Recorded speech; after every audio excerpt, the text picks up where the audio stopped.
Hello everyone. Welcome to my channel. Today I'm coming to you with a story about Barış and Yağmur. All the details are in this video. If you enjoy it, don't forget to like and subscribe. You can also support the channel by clicking the join button below. Thank you, and let's get into the video. For weeks, whispers circled quietly around the turkishseries set. Crew members noticed Barış's actors finishing his scenes and then disappearing into phone calls. A production assistant swore she saw a florist's van at the back entrance on a Tuesday night. A driver hinted that an unusual route had been requested, one that looped across the city as if someone were trying to connect a set of invisible dots. No one could prove anything, but one conclusion kept resurfacing: Barış was planning something. And not just anything, something that felt carefully built, secretive, and deeply personal. It turned out they were right. The plan began at dawn on the day of Yağmur's birthday. While the city was still quiet, a small package arrived at her door, nothing flashy, just a plain box tied with a fabric ribbon the color of the sea at sunrise. Inside, a single Polaroid of the first day they met on set, tucked into a handwritten card that read, Part 1, Meet me where the city starts breathing. Beneath the card sat a transit token for the earliest ferry to Kadıköy and a note with a time. No address. No signature. Just the unmistakable handwriting that she knew by heart. When she reached the ferry pier, she found the second clue: a thermos of tea with 2 cups, and another card, Part 2, Take the seat facing the wind. As the boat pushed off, the deck speakers, which usually played generic travel announcements, released a familiar melody. It wasn't a love song. It was a piece from a rehearsal playlist they had shared between scenes months ago, the one they jokingly called Music for Surviving Long Nights. She laughed to herself, not because it was dramatic, but because it was exactly the sort of detail Barış would remember and use to talk without saying a word. At the Kadıköy pier, a vintage tram was waiting. The conductor waved her in as if this sort of thing happened every day, and the car rattled through the waking streets with just a few early commuters who pretended not to notice. On the window, written in fog that must have been drawn moments before, someone had traced the outline of a flower. Underneath, in tiny letters, Part 3, Follow the Petals. A quiet trail of white petals led from the tram stop to a small bookshop with its lights already on. The shop's owner greeted her by name, handed her a slim envelope, and nodded toward the back, where a projector screen had been hung between 2 shelves of travel journals. What followed was not a movie in any formal sense. It was a collage, clips of outtakes from set, still photos taken on phones, a few seconds of Yağmur in rehearsal shoes hopping to avoid a puddle, Barış trying not to laugh when a line skipped his mind, the kind of fragments people don't usually keep because they seem too ordinary to matter. Over the images, a voiceover, not a poem, not an essay, just him, speaking softly about the small things that build a life. This is a story about tea left to steep too long, and shoes that squeak on studio floors, and the way you remind me to breathe before a difficult scene.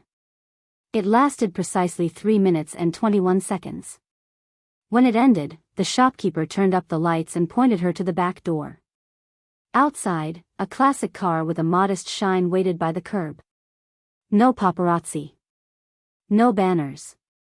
Only a driver who tipped his cap and opened the door. The car crossed the bridge, the city expanding in all directions. Domes, chimneys, antennas, cranes, the day brightening as the Bosphorus shrugged off the night. The driver took a side street in Beyoğlu and climbed slowly toward a rooftop no one had expected to be accessible. When the elevator doors opened, she walked into what looked like a memory reimagined, a rooftop cinema for 2. Against the skyline, a simple table had been set with a linen cloth and 2 plates. To one side, a portable screen and a projector rested on milk crates. The chairs were mismatched, on purpose, because they belonged to interviews they had done months earlier, recognizable to anyone who watches closely. Nearby, a small quartet tuned their strings. Not a grand orchestra. 4 musicians. Quiet, attentive, ready. Barış stepped out from behind a windbreak, not in black tie or theatrical costume, but in a dark jacket with the sleeves pushed just enough to be practical. He didn't make a speech right away.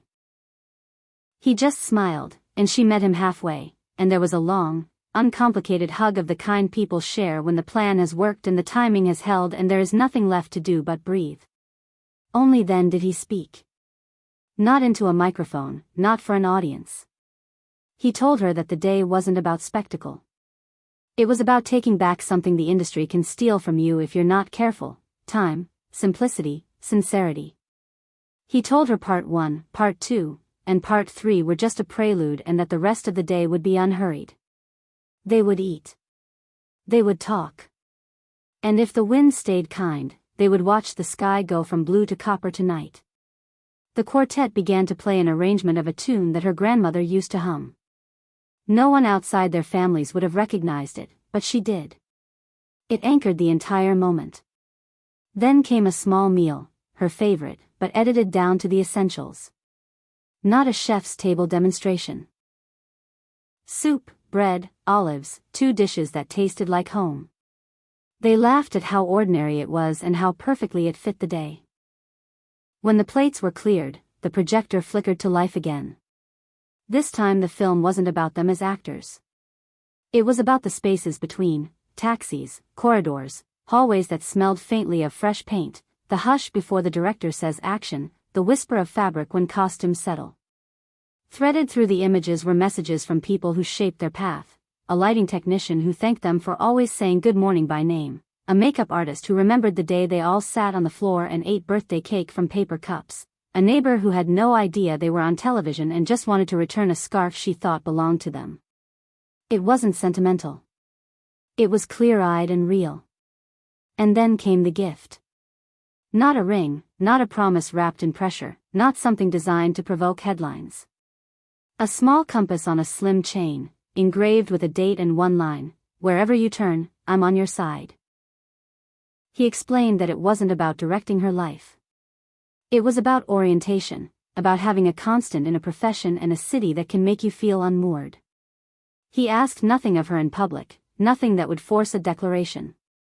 He simply offered his steadiness as a present she could tuck into her pocket when the day demanded it. By late afternoon, the rooftop softened into golden light.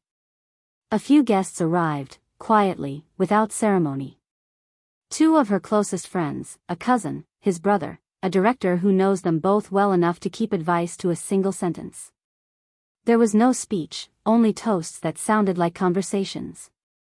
They played a small game in which everyone wrote a sentence on a strip of paper about a quality they admired in her, then folded it and placed it in a jar. "Read one when you forget," said the director. She promised she would.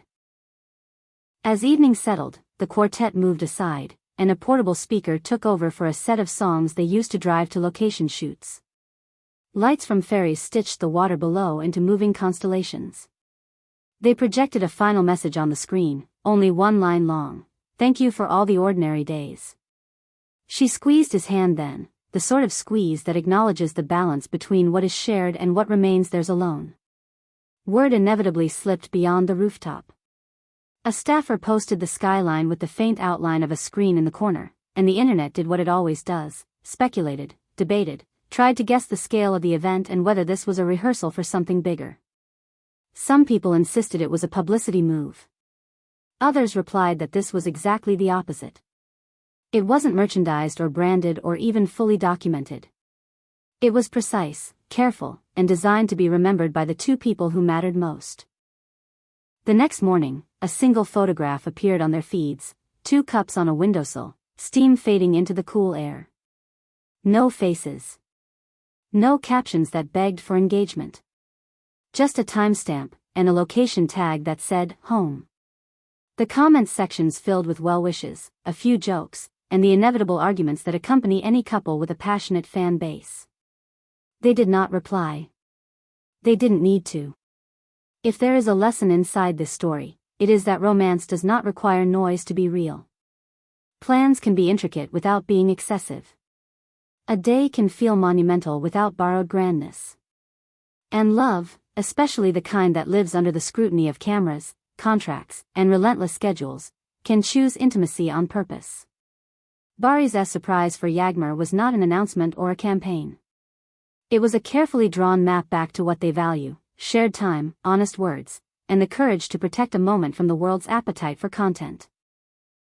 As always, I want to hear from you. Which part of the day spoke to you most? The fairy wake-up, the bookstore film, the rooftop with the quartet, or the quiet gift with a single line? Do you think grand gestures need to be public to be meaningful, or is the new era of celebrity romance about keeping the best parts unshared? Tell me in the comments. Thank you so much for watching my video. If you enjoyed this story about Barış and Yağmur and want more deep dives into the most talked about moments in Turkish television, hit the like button, subscribe, and turn on the bell so you don't miss the next upload. Take care, and goodbye.